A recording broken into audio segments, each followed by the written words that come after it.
ایک جانب پہاڑ، دوسری طرف گہری کھائی، حسین نظاروں سے لبریز پائپ لائن ٹریک، عام راستہ سیاحتی مقام کیسے بنا؟ خیبر پختونخوا کے ضلع ایبٹ آباد کے ایوبیہ نیشنل پارک میں 4 کلومیٹر طویل پائپ لائن ٹریک اس کی خوبصورتی کا حصہ ہے۔ برطانوی دور حکومت میں 1892 سے 1900 کے درمیان مری سمیت دیگر علاقوں میں تعینات فوجی دستوں کو پانی فراہم کرنے کے لیے ایک پائپ لائن بچھائی گئی تھی، جس پر ایک گزرگاہ بن چکی ہے۔ یہی وجہ کہ اسے پائپ لائن ٹریک کا نام دیا جاتا ہے۔ اس پائپ لائن ٹریک کی ایک جانب پہاڑ ہے تو دوسری طرف گہری کھائی ہے۔ اس ٹریک پر کہیں دھوپ تو کہیں چھاؤں ملتی ہے۔ کئی مقامات پر سیاح خود کو بادلوں کے انتہائی قریب سے گزرتا ہوا محسوس کرتے ہیں۔ ٹریک پر چلتے ہوئے ہر جانب قدرتی حسن کے نظارے بکھرے نظر آتے ہیں۔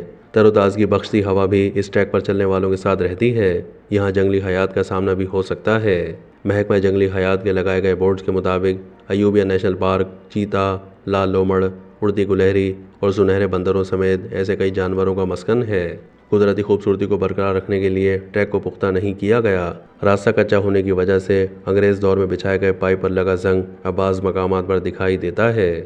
ٹریک کے اطراف جنگل میں اخروٹ، بونی، چھاؤ، بن کھوڑ، گل خیرہ، نیل کنٹھ اور دیار جیسے درخت اور جڑی بوٹیاں پائی جاتی ہیں۔ یہ ٹریک پچھلے کچھ عرصے سے گلیات آنے والے سیاحوں کی ترجیحات میں شامل رہتا ہے۔ ایوبی اور ڈونگا گلی کے درمیان پیدل سفر کے لیے بھی یہ ٹریک استعمال ہوتا ہے۔ راستے میں آنے والے ہر منظر کو کیمرے میں محفوظ کرنے کا دل چاہتا ہے۔ اس ٹریک پر جگہ جگہ ہدایت بھی لگی ہوئی ہیں کہ اس مقام کی صفائی کا خیال رکھا جائے۔